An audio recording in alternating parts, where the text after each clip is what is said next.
നമ്മളിനി അടുത്ത് ഡിസ്കസ് ചെയ്യാൻ പോകുന്നത് മൊഡ്യൂൾ 2 ആണ്.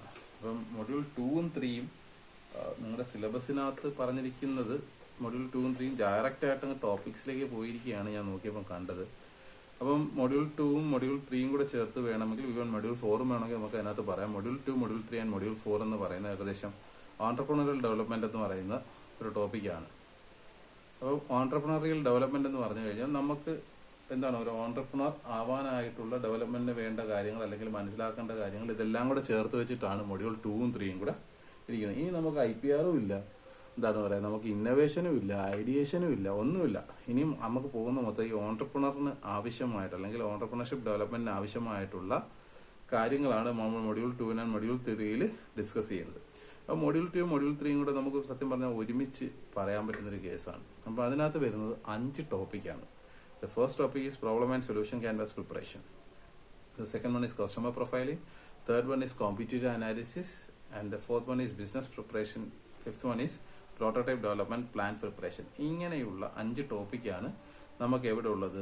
മൊഡ്യൂൾ 2 and 3 കമ്പൈൻ ചെയ്തുള്ളത്. ഒന്നും കൂടെ പറയാം, problem and solution canvas preparation, രണ്ടാമത്തെ കസ്റ്റമർ പ്രൊഫൈലിംഗ്, മൂന്നാമത്തെ കോമ്പറ്റിറ്റർ അനാലിസിസ്, നാലാമത്തെ ബിസിനസ് പ്ലാൻ പ്രിപ്പറേഷൻ, അഞ്ചാമത്തെ പ്രോട്ടോടൈപ്പ് ഡെവലപ്മെന്റ് പ്ലാൻ പ്രിപ്പറേഷൻ. ഇങ്ങനെ 5 ടോപ്പിക്കാണ് ഉള്ളത്. ഇതിനകത്ത് ഞാൻ പറയുന്നു ആദ്യത്തെ 3 ടോപ്പിക്ക് എന്ന് പറയുന്നത് നിങ്ങളുടെ സെക്കൻഡ് മൊഡ്യൂളാണ്. ആദ്യത്തെ 3 ടോപ്പിക്ക് നിങ്ങളുടെ സെക്കൻഡ് മൊഡ്യൂളാണ്.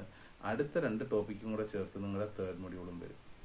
അങ്ങനെയാണ് ഇതിനെ നമ്മൾ ഇപ്പം ഞാൻ പറയാൻ ഉദ്ദേശിക്കുന്ന ആ രീതിയിലായിരിക്കും. അപ്പം ഇതൊരു ഒറ്റ ടോപ്പിക്കാണ്. ഇത് എന്തിന്റെ കീഴിൽ വരുന്ന ഓൺട്രപ്രണർഷിപ്പ് ഡെവലപ്മെന്റ് എന്നോ അല്ലെങ്കിൽ ഓൺട്രപ്രണറിയൽ ഡെവലപ്മെന്റ് എന്നോ എന്ത് വേണമെങ്കിലും ഇതിനെ പറയാം. അപ്പോൾ ഇതെന്ന് പറയുന്നത് അത് ഡെവലപ്പ് ചെയ്യാൻ വേണ്ടി നമ്മൾ അറിഞ്ഞിരിക്കേണ്ട കുറെ കാര്യങ്ങളാണ്. അതാണ് ഇവിടെ നിങ്ങൾക്ക് ഡിസ്കസ് ചെയ്യുന്നത്.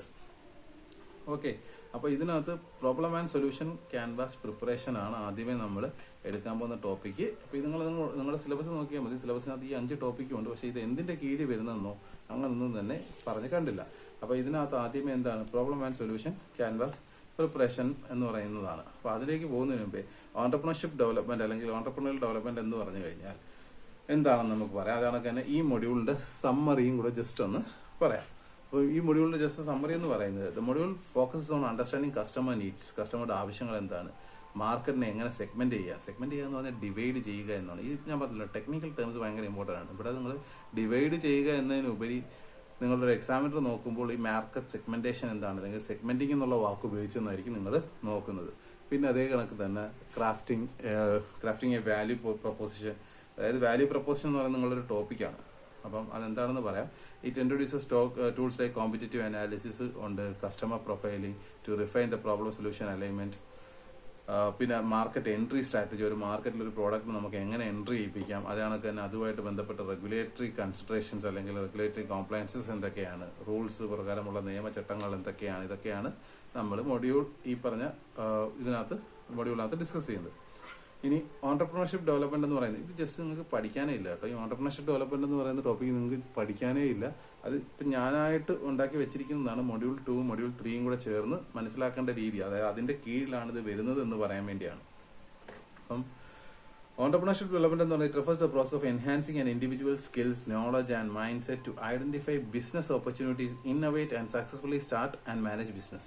അതിന് സഹായിക്കുന്ന നിങ്ങൾക്ക് ആവശ്യമായിട്ടുള്ള സ്കില്ലുകളാണ് നമ്മളിവിടെ മൊഡ്യൂൾ 2ലും മൊഡ്യൂൾ 3ലും ഡിസ്കസ് ചെയ്യുന്നത്. ഓക്കെ, ഇനി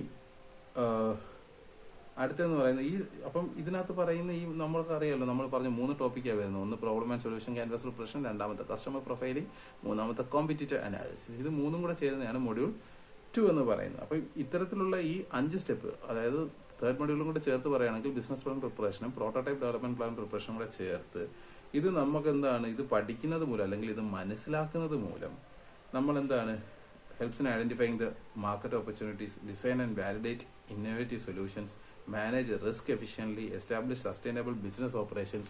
അപ്പോൾ ഇതിനൊക്കെയാണ് നമ്മളിത് സഹായിക്കുന്നത്. പഠിക്കാനുള്ള ഒരു സംഭവമൊന്നും അല്ല ഇത്. അപ്പോൾ ഓൺട്രപ്രണർഷിപ്പ് ഡെവലപ്മെന്റ് എന്നുള്ള ടേം നിങ്ങളുടെ സിലബസിൽ പറയുന്നതേ ഇല്ല. അതുകൊണ്ട് തന്നെ അത് നിങ്ങൾ മനസ്സിലാക്കിയാൽ മാത്രം മതി. അതിന്റെ കീഴിലാണ് ഈ മൊഡ്യൂൾ 2ഉം മൊഡ്യൂൾ 3യും വരുന്നത്. ഇനി നമ്മൾ നേരത്തെ ഞാൻ പറഞ്ഞു നമ്മൾ 5ആയിട്ട് here is how the related entrepreneurship development എന്ന് പറയുന്നതിനകത്ത് ഫസ്റ്റ് എന്ന് പറഞ്ഞാൽ problem and solution canvas preparation. അത് നമ്മുടെ സെക്കൻഡ് മൊഡ്യൂളിലെ ഫസ്റ്റ് ടോപ്പിക്കാണ്. അപ്പം അതെന്താണെന്ന് ജസ്റ്റ് ഒരു സെന്റൻസിൽ പറയാം. Helps entrepreneurs identify A meaning full problem and create A focused customer centric solution. അതായത് ഒരു പ്രോബ്ലം കണ്ടെത്തുക, അതിന് ഉചിതമായ സൊല്യൂഷൻ കണ്ടെത്തുക. കസ്റ്റമർ സെൻട്രിക് ആയിട്ടുള്ള ഈ ഒരു ടേം ഭയങ്കര ഇമ്പോർട്ടൻ്റ്, കസ്റ്റമർ സെൻട്രിക്. അപ്പം കുറേയിടത്ത് നിങ്ങൾക്ക് ഉപയോഗിക്കാൻ പറ്റുന്ന ഒരു ടേമാണ് കസ്റ്റമർ സെൻട്രിക് എന്നുള്ളത്. ടേംസ് ജസ്റ്റ് നോട്ട് ചെയ്ത് വെക്കുക. കുറേ ടേംസ് ഉണ്ട്, ആ ടേംസ് എല്ലാം നിങ്ങൾ നോട്ട് ചെയ്ത് വെക്കുക. അത് പലയിടത്തായിട്ട് നമ്മൾ ഉപയോഗിക്കുക എന്നുള്ളതാണ് ഇതിൻ്റെ ഒരു ഇമ്പോർട്ടൻസ്. ഇനി അപ്പോൾ ഇവിടെ നമ്മളൊരു പ്രോബ്ലം കണ്ടെത്തുക, ആ പ്രോബ്ലത്തിൻ്റെ സൊല്യൂഷൻ കണ്ടെത്തുക. ആ സൊല്യൂഷൻ എന്ന് പറയുന്നത് എന്താണ്? ഒരു ഇന്നോവേറ്റീവ് സൊല്യൂഷൻ ആണ്, കണക്ക് തന്നെ അത് മാർക്കറ്റിൽ സ്വീകാര്യമാണോ, ഇങ്ങനത്തുള്ള കാര്യങ്ങളൊക്കെ നോക്കിയാണ് നമ്മൾ ആ സൊല്യൂഷൻ സെലക്ട് ചെയ്യുന്നത്. ഇനി next one is customer profile. അപ്പം അതായത് ഈ ഒരു പ്രോഡക്റ്റോ അല്ലെങ്കിൽ ഒരു ഫീച്ചറോ നമ്മളൊരു പ്രോഡക്റ്റിനെ കൊണ്ടുവന്ന് ഈ പ്രോഡക്റ്റ് മാത്രമാണോ നിർബന്ധമൊന്നുമില്ല കേട്ടോ. അത് കണക്ക് തന്നെ അത് സർവീസും ആവാം, എന്താ പറയുന്നത്, ഒരു സർവീസ് ആവാം, അല്ലെങ്കിൽ ഒരു പ്രോസസ്സ് ആവാം. ഇപ്പം അറ്റൻഡൻസ് ആപ്പൊക്കെ ഇല്ലേ നിങ്ങളുടെ കോളേജുകളിൽ നിങ്ങൾക്ക് ഉപയോഗിക്കുന്നില്ല, അപ്പോൾ ഒരു അറ്റൻഡൻസ് ആപ്പ് ആണ്. അതെല്ലാം ഇതിന്റെ ഭാഗം തന്നെയാണ്. ഒരു പ്രോഡക്റ്റ് ആണെന്ന് വെച്ചാൽ പ്രോഡക്റ്റ് ആണ്, പക്ഷെ അതിനുപരി ഒരു പ്രോസസ്സാണ്. അറ്റൻഡൻസ് എന്ന് പറയുന്ന ഒരു പ്രോസസ്സിനെ അവരെടുത്തതാണ്. പല പല ആപ്പുകൾ, അതെല്ലാം പ്രോസസ്സോ സർവീസോ അങ്ങനത്തെ പല ശ്രേണിയിലാവാം എന്ന് പറയുന്നത്. അപ്പോൾ ഇവിടെ കസ്റ്റമർ പ്രൊഫൈലിംഗ് എന്ന് പറയുന്നത് അവരുടെ ടാർഗറ്റ് ഓഡിയൻസിനെ എന്താണ് മനസ്സിലാക്കുക, അല്ലെങ്കിൽ അവരെ വൃത്തിയായിട്ട് മനസ്സിലാക്കാൻ വേണ്ടിയുള്ള സ്റ്റെപ്പാണ് കസ്റ്റമർ പ്രൊഫൈലിംഗ് എന്ന് പറയുന്നത്. അതായത് കസ്റ്റമറിന്റെ ആവശ്യങ്ങൾ നിറവേറ്റുന്നുണ്ടോ എന്നൊക്കെ നോക്കുന്ന, അല്ലെങ്കിൽ അവരുടെ ആവശ്യം അത് തന്നെയാണോ എന്നുള്ളതൊക്കെ ചെക്ക് ചെയ്യുന്ന ആ ഒരു സംഭവത്തിനാണ് നമ്മൾ എന്തെന്ന് പറയുന്നത്, കസ്റ്റമർ പ്രൊഫൈലിംഗ് എന്ന് പറയുന്നത്. ഇനി അടുത്ത കോമ്പറ്റീറ്റീവ് അനാലിസിസ് ആണ്. അപ്പോൾ നമ്മൾ ഓൾറെഡി ഒരു പ്രോഡക്റ്റിന്റെ ഒരു പേരിലാണല്ലോ നമ്മൾ നിൽക്കുന്നത്. അപ്പോൾ അത്തരത്തിലുള്ള പ്രോഡക്റ്റോ സർവീസോ പ്രോസസ്സോ ഓൾറെഡി നമ്മുടെ മാർക്കറ്റിലുള്ള ഒരു കമ്പനിയോ ഫേമോ ഒക്കെ കാണും. അപ്പം അത്തരത്തിലുള്ള കമ്പനീസിനെയോ ഫേംസിനെയോ നമ്മൾ നോക്കണം. അവരുടെ പ്രശ്നങ്ങൾ എന്തൊക്കെയാണ്, അവരുടെ പ്ലസ് പോയിന്റ്സ് എന്തൊക്കെയാണ്, അവരുടെ നെഗറ്റീവ്സ് എന്തൊക്കെയാണ്, അവരുടെ ഡ്രോബാക്സ് എന്തൊക്കെയാണ്, ഇതെല്ലാം നമ്മൾ സ്റ്റഡി ചെയ്യുന്നു. അതിനകത്ത് എന്തെങ്കിലും ഓപ്പർച്യൂണിറ്റി ഉണ്ടോ, അവർ നോക്കാത്ത ഏതെങ്കിലും ഒരു മേഖല ഉണ്ടോ എന്നൊക്കെ നോക്കി നമ്മൾ എന്ത് ചെയ്യുന്നു, നമ്മൾ അതിനനുസരിച്ച് നമ്മുടെ കാര്യങ്ങൾ മാറ്റുന്ന ആ ഒരു പ്രോസസ്സിനെയാണ് നമ്മൾ എന്ത് പറയുന്നത്, കോമ്പറ്റീറ്റീവ് അനാലിസിസ് എന്ന് പറയുന്നത്. ആ മാർക്കറ്റിൽ അങ്ങനെയാണ് ആ ഒരു പ്രോഡക്റ്റിന്റെ മൂവ്മെന്റ്, അതിന് ചേഞ്ച് വന്നു കഴിഞ്ഞാൽ എങ്ങനെ ഇരിക്കും, ഇതെല്ലാം നോക്കുന്നതാണ് കോമ്പറ്റീറ്റീവ് അനാലിസിസ് എന്ന് പറയുന്നത്. അപ്പം നമ്മളെ ഈ 3 ടോപ്പിക് എന്ന് പറയുന്നത് നമ്മുടെ സെക്കൻഡ് മൊഡ്യൂളാണ്. Problem and solution and preparation, customer profiling and competitive analysis.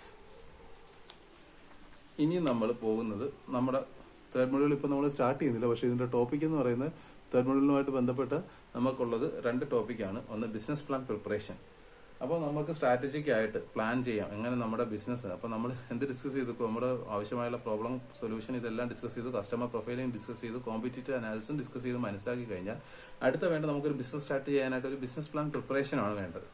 അപ്പോൾ ആ ബിസിനസ് പ്ലാൻ പ്രിപ്പറേഷൻ എന്തൊക്കെ കാര്യങ്ങളാണ് നമ്മൾ നോക്കേണ്ടത്, ഫിനാൻഷ്യൽ ആയിട്ട് നമ്മൾ നോക്കണം, അല്ലെങ്കിൽ നിയമപരമായിട്ടുള്ള എന്തൊക്കെ സാധ്യതകളാണ് ഉള്ളത്, ഇങ്ങനത്തുള്ള എല്ലാം വരുന്നതാണ് ബിസിനസ് പ്ലാൻ പ്രിപ്പറേഷൻ. ഒരു പക്ഷേ ഇത് തന്നെയായിരിക്കും നിങ്ങളുടെ 35 മാർക്കിന്റെ പ്രൊജക്ടിനകത്ത് നിങ്ങൾ ചെയ്യേണ്ടത്. 5ാമത്തേന്ന് പറയുന്നത് പ്രോട്ടോടൈപ്പ് ഡെവലപ്മെന്റ് ആണ്. അപ്പോൾ നമുക്ക് ബിസിനസ് കുറച്ചും കൂടെ ഒന്ന് എന്താ പറയുന്നത്, അതിന്റെ ഒരു ഫീഡ്ബാക്ക് മെക്കാനിസവും അതിന്റെ യൂസർ ഇന്റർഫേസ് എങ്ങനെ ഉണ്ടെന്നോ അങ്ങനത്തെ പല കാര്യങ്ങളും. അപ്പോൾ യൂസറിന്റെ സൈഡിൽ നിന്നൊക്കെ നമുക്ക് കൂടുതൽ റിവ്യൂസും മറ്റു കാര്യങ്ങളും എങ്ങനെ ഉണ്ട് പ്രോഡക്റ്റ് എന്ന് മനസ്സിലാക്കാൻ വേണ്ടിയില്ല, ആദ്യമേ മാർക്കറ്റ് ഇറക്കുന്നതിന് മുമ്പായിട്ട് അതിനെക്കുറിച്ച് പഠിക്കാൻ, അല്ലെങ്കിൽ ആ ഒരു പ്രോഡക്റ്റിനെ കുറിച്ച് കുറേ കാര്യങ്ങൾ അതിനെ അനലൈസ് ചെയ്യാനായിട്ട് നമ്മൾ ചെയ്യുന്ന പ്രോസസ്സാണ് പ്രോട്ടോടൈപ്പ് ഡെവലപ്മെന്റ് പ്ലാൻ പ്രിപ്പറേഷൻ. അപ്പം ഇവിടെ എന്ന് പറയുന്നത് നമ്മൾ പ്രോട്ടോടൈപ്പ് എന്ന് പറഞ്ഞാൽ നിങ്ങൾക്ക് അറിയാമല്ലോ, ഒരു ചെറിയ മോഡൽ, വർക്കിംഗ് ആയിട്ടുള്ള ചെറിയ മോഡലിനെയാണ് നമ്മൾ എന്തെന്ന് പറയുന്നത് പ്രോട്ടോടൈപ്പ് എന്ന് പറയുന്നത്. അത് എല്ലാ ഫീച്ചേഴ്സും ഉൾക്കൊണ്ടുകൊണ്ടാവണമെന്നില്ല. അപ്പം 10 ഫീച്ചേഴ്സ് ഉള്ള ഒരു പ്രോഡക്റ്റ് ആണെങ്കിൽ അതിനകത്ത് 1-2 ഫീച്ചേഴ്സ് വെച്ച് നമുക്ക് എന്ത് ചെയ്യാം, പ്രോട്ടോടൈപ്പിനെ ഡെവലപ്പ് ചെയ്യാം. അതായത് നമുക്ക് എന്തോ ഒന്ന് ടെസ്റ്റ് ചെയ്യാനുണ്ട്, അതല്ലെങ്കിൽ എന്തോ ഒന്ന് കൂടുതൽ മനസ്സിലാക്കാനുണ്ട്, അതിനുവേണ്ടി നമുക്ക് എന്ത് ചെയ്യാം, ഒരു പ്രോട്ടോടൈപ്പിനെ ഉണ്ടാക്കാം. ചിലപ്പം കസ്റ്റമർ ഫീഡ്ബാക്കിന് വേണ്ടിയാക്കും നമ്മൾ ആ സാധനം ഉണ്ടാക്കുന്നത്. അങ്ങനെ പല കാര്യങ്ങൾക്ക് വേണ്ടി നമുക്ക് പ്രോട്ടോടൈപ്പ് ഡെവലപ്പ് ചെയ്യാം. അപ്പോൾ അതെങ്ങനെ ഡെവലപ്പ് ചെയ്യാം, പ്രോട്ടോടൈപ്പ് ഡെവലപ്പ് ചെയ്യുന്നതിനെ കുറിച്ചല്ല ഇവിടെ പറയുന്നത്, ആ പ്രോട്ടോടൈപ്പ് ഡെവലപ്പ് ചെയ്യാനുള്ള പ്ലാൻ, അതിനെക്കുറിച്ചാണ് ഇവിടെ കൂടുതലും പറയുന്നത്. അപ്പം ഇത് ഇത്രയുമാണ് മൊഡ്യൂൾ 2ഉം 3യും കൂടെ ചേർന്നുള്ള ടോപ്പിക്സ് എന്ന് പറഞ്ഞാൽ. അപ്പോൾ അതിനകത്ത് നമുക്ക് മൊഡ്യൂൾ 2 തുടങ്ങുന്നത് problem and solution canvas preparation എന്ന് പറഞ്ഞ ഒരു ചെറിയ ടോപ്പിക്കിലൂടെയാണ്. അപ്പം problem and solution canvas preparation നമുക്ക് അടുത്ത വീഡിയോയിൽ നോക്കാം.